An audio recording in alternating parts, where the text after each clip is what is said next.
Hello everyone, আসসালামু আলাইকুম। This is Meem from Meem stills. Welcome to my new another blog.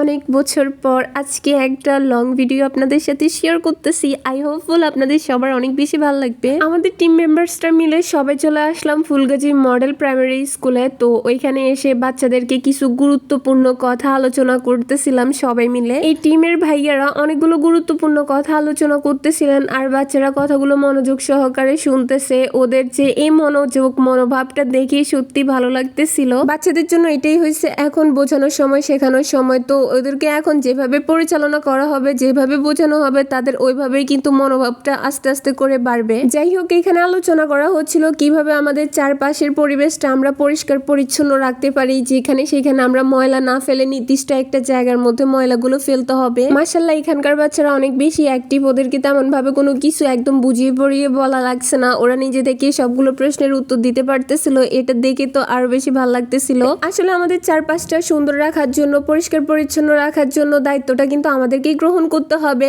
আমরা যদি চারপাশের পরিষ্কার পরিচ্ছন্নতা রাখার জন্য দায়িত্বটা গ্রহণ করি, ভালো ভালো কাজের মাধ্যমে যদি এগুলা প্রকাশ করি, তাহলে আমাদের সবার দেখা দেখি অন্যরা আরো বেশি করে উৎসাহ পাবে, তারাও একটা ভালো কাজ করার জন্য আগ্রহ দেখাবে। তারপরে আমরা এখন চলে আসছিলাম অন্য আরেকটা ক্লাসে। এখানেও বাচ্চাদেরকে বোঝানো হচ্ছিল কিভাবে তারা তাদের চারপাশের পরিবেশটাকে সুন্দর সুশৃঙ্খল ভাবে রাখতে পারবে, এগুলোর ব্যাপারে আলোচনা করতেছিল আর কি। তারপরে বাচ্চারাও কিন্তু ঠিকঠাক ভাবে ওই কথাগুলো শুনতেছে। আমরা তো ছোটবেলা থেকে দেখতেছি যে সবাই যেখানে সেখানে ময়লা ফেলে। আপনি, আমি, আমরা সবাই কিন্তু এই অভ্যাসটা পরিবর্তন করতে পারি না। কিন্তু আমরা যদি এখন থেকে পরিবর্তন হয়ে যাই, তাহলে আমাদের সামনে যে প্রজন্মটা আছে তারা ভালো কিছু শিখবে, ভালো কিছু দেখবে। একটা সময় তারা ভালো একটা পরিবেশ তৈরি করতে পারবে। তো এই লক্ষ্যে আজকে আমাদের এই ছোট্ট আয়োজনটা। এখন থেকে বাচ্চাদেরকে যা শেখানো হবে তাই কিন্তু আয়ত্ত করার চেষ্টা করবে। তারা এটা মনের মধ্যে পোষণ করবে এবং ওইটা নিয়ে চিন্তা ভাবনা করবে, ওইভাবে চলার চেষ্টা করবে। তাই তো আজকে ওদেরকে বোঝানো হচ্ছে যেখানে সেখানে ময়লা না ফেলার জন্য।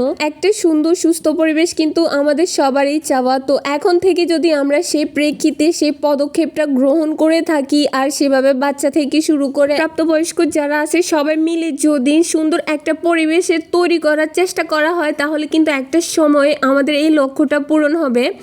যাই হোক, এরপরে আমরা চলে আসছিলাম আরেকটা ক্লাসে। এখানকার বাচ্চাগুলো অনেক বেশি অ্যাক্টিভ ছিল, ওদের কথাবার্তাগুলো কিন্তু অনেক অ্যাক্টিভ ছিল। ওদের এগুলো দেখে আমার তো অনেক বেশি ভালো লাগছে। ওই যে পেছনে আরেকটা কত রকমের পোজ দিচ্ছে, ওর এই দুষ্টুমিগুলো দেখে তো আমি অনেক বেশি হাসতেছিলাম। এত বেশি চালাক, এত বেশি অ্যাক্টিভ। বাচ্চারা যত বেশি অ্যাক্টিভ আর চালাক হবে তত বেশি ভালো। এরপরে এদেরকে এখানে আরো অনেক বেশি কথা বলা হচ্ছিল। ওরা অনেক সুন্দর সুন্দর করে আনসারগুলো দিচ্ছিল। আসলে ছোট বড় বলে কোনো কথা নাই, পরিবেশের জন্য সবারই কিন্তু কাজ করতে হবে এবং কিভাবে সবকিছু পরিষ্কার পরিচ্ছন্ন রাখা যায় এটা আমাদের নিজেদেরকে দায়িত্ব পালন করতে হবে। প্রতিটা ক্লাসে গিয়ে কিন্তু আমরা কথাগুলো এক্সপ্লেন করতেছিলাম আর বাচ্চারা কিন্তু মনোযোগ সহকারে সবগুলো কথা শুনতেছিল, ওরাও কিন্তু আনসার দিচ্ছিল। আজকের এই ছোট ছোট কাজ পদক্ষেপগুলো আমরা করতেছি, ওরা বড় হয়ে একদিন আরো বড় বড় কাজ করবে, বড় বড় পদক্ষেপ গ্রহণ করবে, পালন করবে। আজকের ব্লগটা আপনাদের কাছে কেমন লাগছে অবশ্যই কমেন্ট করে জানাবেন। আর কারা সম্পূর্ণ ব্লগটা দেখছেন, যাদের কাছে ভালো লাগছে তাদেরকে অনেকগুলো থ্যাংক ইউ, আর যাদের কাছে ভালো লাগে না তারা স্কিপ করতে পারে। Thanks for watching this video. Allah Hafiz.